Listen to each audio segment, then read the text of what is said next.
You're watching Quays News with Georgie Hebson and Faye Seeger. There's lots in the programme tonight. Here's what's coming up. Cleaning up the quays, how local campaigners are doing their bit during the COP26.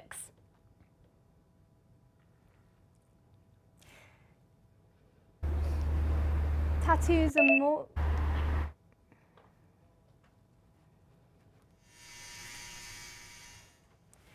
are more popular than ever. Check out our Twitter @Quays News to show off your ink. We'll be taking a little look at them later on in today's show.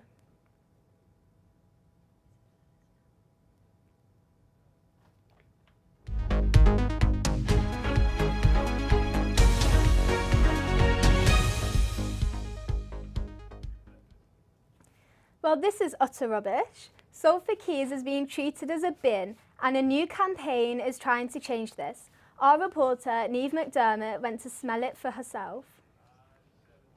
The Nature campaign has set up a pop-up shop in St Anne's Arcade, bringing a bit of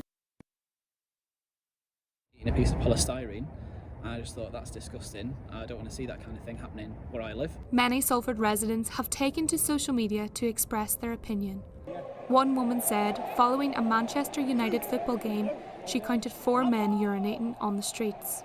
Another person complained, saying that it was just people moaning about their views in their expensive homes. The Salford Quays Liberal Democrats have started a petition and campaign to clean up the quays, with hundreds of people already signing up to show their support. Well, let's clean up the quays, let's end plastic pollution in Salford Quays, Media City, and Salford in general. But you got to start local, you got to start with what you can manage, and I was one person. But now there's lots of volunteers, lots of helpful people who've gotten involved across Salford Quays. Councillor David Lancaster, lead member for Environment and Community Safety, said, "We always clean our areas as quickly as possible. Salford City Council have hired a litter boat to clean the length of the Ship Canal, and the clean-up will be completed by tomorrow." Merseyside River Trust is a charity working to achieve healthy rivers for people and wildlife. So my job is to improve local waterways. We're busy patting ourselves on the back saying there's less ammonia, there's less nitrates, phosphates are down, fish, insects, fish, birds are all returning. But plastic pollution has really gone under the radar for a long time. And put your litter in a bin and recycle it. It's as simple as that, isn't it? You know, it's not rocket science. That's enough trash talk from me, Neve McDermott, Quays News.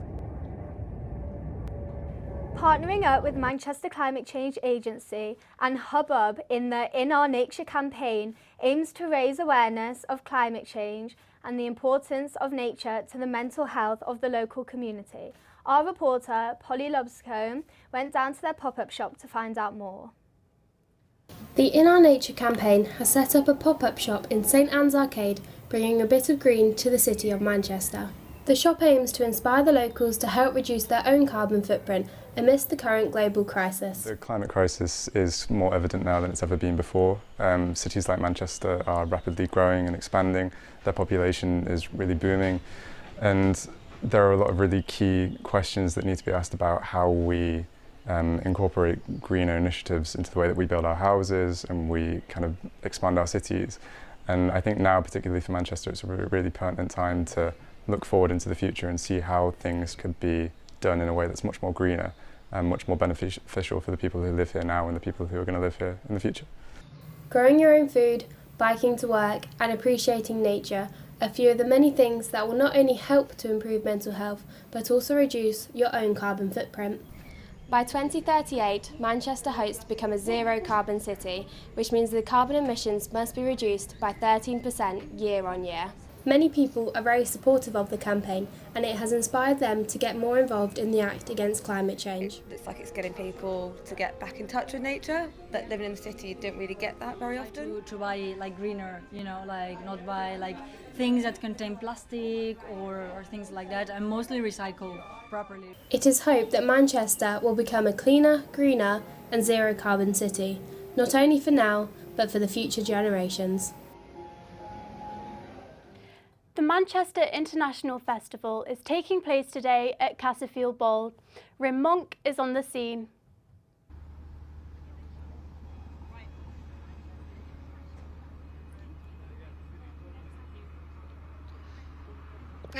Hi, thank you so much, Georgie. We are here right now in Castlefield Bowl, where for the lucky ones who got tickets will appear a 3.5 meter tall puppet that has walked 8,000 kilometers from the Turkey-Syria borders up to here to Manchester, which will end their journey here in Castlefield Road. It's going to be the end of the Manchester International Festival, as it was supposed to be the beginning of it, but now they've decided to end it with the puppet. This right here, we can see the stage. It's going to be filled with people, and it's supposed to be to represent all of the children who have been abandoned or misplaced during becoming refugees due to the war in their countries. It's supposed to represent all the children that is more than half of the refugees around the world who have become lost and having to travel alone by themselves. They're trying to get at least £100,000, and they are only £6,000 from that goal. What they're aiming to do is give that money to education for these children, because only less than 2% of humanitarian aid goes to education for these children who are misplaced on average for 20 years. So children who are underage, who have become refugees, will become adults without any education, making them lost. Although this is happening, and it is very sad, they have decided the walk, which is a traveling festival, which is the ones who are in charge of this puppet, to go around to bring spirits up and teach everybody what's the reality and how they can help. Everybody's really excited here. They are planning, and they're like doing live music. They're going to do puppet theaters, and it's becoming a cultural odyssey, which meaning is that we are about to see how an art exhibition is about to finish right in front of our eyes tonight in Manchester at 7 p.m. If you want to be able to see the puppet, you gotta come at 7:15 to Castlefield Bowl, so you're able to see just a glimpse of it. So come and join us. Thank you so much. Thank you for that, Rin. COVID-19 and flu vaccines are going to be made mandatory for all NHS. As the government announced a mandatory bill, unvaccinated staff could face losing their jobs. Education Secretary Nadim Zahawi has announced that he thinks teachers should push for 6.5 days in schools to push the student catch-up post-lockdown. The COP26 conference has been taking place over the past few days. The Prime Minister has said everyone will accept that far more needs to be done to spare humanity from catastrophic climate change. Usually, when visiting a museum, you might see an old painting or an artefact, but what about drag artists? Well, that's what you'll see at the One Salford Gallery. Victoria Honingolds has been to find out more. From our TV screens to Canal Street, the world of drag has become one of the most popular forms of modern entertainment. But one place it's less commonly found is in museums. And that's something the Salford Museum and Art Gallery is changing, with its opening of the You Belong Here exhibition featuring drag superstar Cheddar Gorgeous. I would like to see drag gain more recognition for its social and political power and function, because I think so much of what we see about drag in the mainstream is only about its capacity to entertain. And everybody loves drag's capacity to entertain, and it cannot be denied. But I think the function of entertainment itself sometimes has other messages in it. In collaboration with textile artist Natalie Linney and fellow drag queen Licorice Black, curator Stephanie Fletcher says she hoped it would bring a new audience to the museum. I found that what's really helped as well is it's crossed over audiences quite a bit. We've had a lot of people that have come to see Cheddar's work that maybe have never been to the museum before or don't regularly go to museums, and they've been really enjoying it. Seeing the outfit display, the museum have displayed it really beautifully, and you can spend a bit of time with it, so you get to see like the outfit itself in a different way than you would, maybe in a bit more detail, a bit more close up than you might do kind of going to see a drag performance in a club. The commission is inspired by the local ghost stories and rediscovering lost parts of Salford. I'm very thankful for the Salford Gallery and also for the University of Salford Collections for believing that drag belongs in a gallery.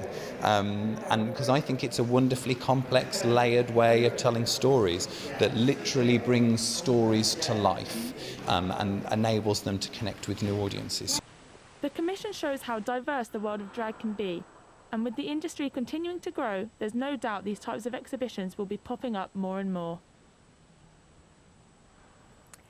Since the last lockdown ended in July, you might have been tempted to do something spontaneous, like skydive or bungee jump, but what about getting a tattoo? Since restrictions on tattoo studios were lifted, tattoo enthusiasts have been itching to get their skin inked, leading to artists being busier than ever. Sam Taylor reports. Tattoos. What was once a niche form of expression amongst sailors and bikers is now a global industry worth almost £2.5 billion. It's no surprise then that despite the tough restrictions brought about by the pandemic, right now tattoo artists are busier than ever, letting some open their own businesses. Everywhere I talked to about getting my own tattoos, there was a 6, 12, 18 month wait list. So I decided to open my own studio because there's such a demand for it that it just made more sense to go out by myself and take the risk of opening my own studio instead of working for someone else. Siren's Call isn't the only tattoo parlour seeing a surge in interest, with many booked out for months by people itching to get their skin inked. One of those people is Anna, a waiter in Manchester who this time 2 years ago had no tattoos. I like them a lot. They're great. Yeah. They're 10 and 10.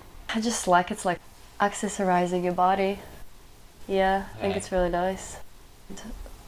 I don't mind if they have meaning or not. You know, it's just the ones with meaning are cool. The ones without meaning are cool. Tattoos are permanent, and as I'm learning right now, quite painful. But that's not stopping people. In 2012, 28% of people aged between 21 and 40 had tattoos. But in 2019, it had gone up to 35%.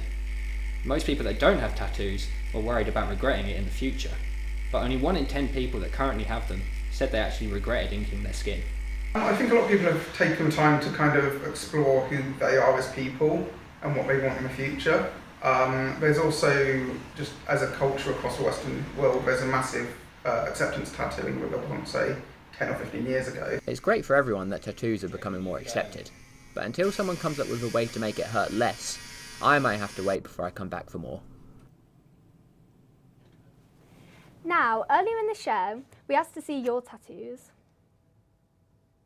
To take a look at them, we've actually got Sam in the studio. How are you recovering, Sam? I'm doing okay. I'm doing better than I was when we filmed that. It's been really good to see all the tattoos that people have sent in. It's made me feel a lot better about mine. We actually put a poll out to see what people's opinions of tattoos were, and it was really interesting to see the results. You can see them here. Even though it's quite a small sample size, 28 people, you can see that it's really heavily skewed towards people that either have a tattoo or would like to get one. Quite a small amount of people saying that they'd never get them. Now, there's a lot of reasons why people have said that they wouldn't get them. Like the one I mentioned earlier, it's whether they'd regret it, you know, later on in life. And I think that's something that everyone goes through when it comes to tattoos. I know I did with mine. And yeah, it's been really interesting to see what people are saying. What about you guys? Do you have any tattoos? Are you? I don't have any tattoos. I think I'd be too scared. Yeah, I'd be definitely too scared too. Yeah. I can't. Not tempted, nothing? No. So we've got this person here, Katie. So she's saying that she's scared she'll regret it. She keeps putting it off, and I was like that. I was like that for ages with my tattoo, constantly putting it off. But I think that's how I knew that I wanted it. The fact that that no matter how much I put it off, I kept coming back to it. I kept thinking that it's something that I really wanted. Like I said, once people have tattoos, only 1 in 10 of them actually end up regretting it. We have this one here that someone sent in.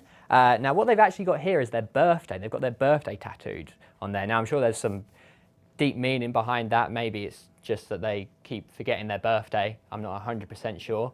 But I think it's unique, and I like how they've done it in Roman numerals. Yeah, it's really nice. I'm not sure where they've got it on their body. That's a big one as well, is just how long, whereabouts you want it.